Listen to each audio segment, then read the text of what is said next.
রাজহীন এক রাজা আমি, আর তাই রানীর খোঁজ নিতে বেরিয়ে পড়লাম তেল নিতে পাম্পে। যদিও তেলের সমাহার সংসদে, সেখানকার টিকিট না থাকায় যেতে হলো পাবলিক পাম্পে। মামা, খালু, ফুফা, চাচা কারো ক্ষমতা না থাকায় বিশাল হাঁসের মাঠের মতো লম্বা লাইনে দাঁড়িয়ে গেলাম। আর একটু দূরে চোখ যেতেই দেখা গেল মেসি তার দলবল নিয়ে বিক্রি করছে এসি। আর এটাই হচ্ছে বর্তমান আর্জেন্টিনার পরিস্থিতি। এর পাশেই দেখা মিলল গুলশান হোটেল। গাড়ি পার্কিং এর ব্যবস্থা থাকায় সবাই গাড়ি পার্কিং দেখেই চলে গেল শাহবাগ মিছিলে। তার একটু দূরে চোখ যেতেই দেখলাম স্যান্ডাল শপ, রূপচর্চায় আভিজাত্য এক তরুণীর সাবানের বিজ্ঞাপন। এরপরেই চলে আসলো এক রাঙা সুন্দরী কুলফি বিক্রি করতে, এবং তারই সামনে দাঁড়িয়েছিল আমার এক্সের 78 বছর বয়সী কোচি হাজবেন্ড। হঠাৎ করে পাশে তাকাতেই দেখা মিলল জীবনে যেটা সর্বোচ্চ খেয়েছি ওইটার গোডাউন।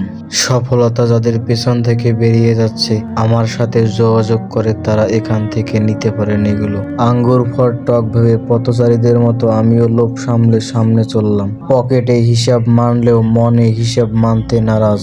পিপিলিকার মতো দ্রুত গতিতে এগোতে এগোতে সামনে গিয়ে দেখলাম মেসির দলবল নিয়ে বিক্রি করা এসি পিছনে ফেলতে সফল হয়েছি। হঠাৎ দেখলাম নাসার আর্টেমিস 2 নিয়ে গবেষণায় ব্যস্ত দুই চাচা ভাতিজা।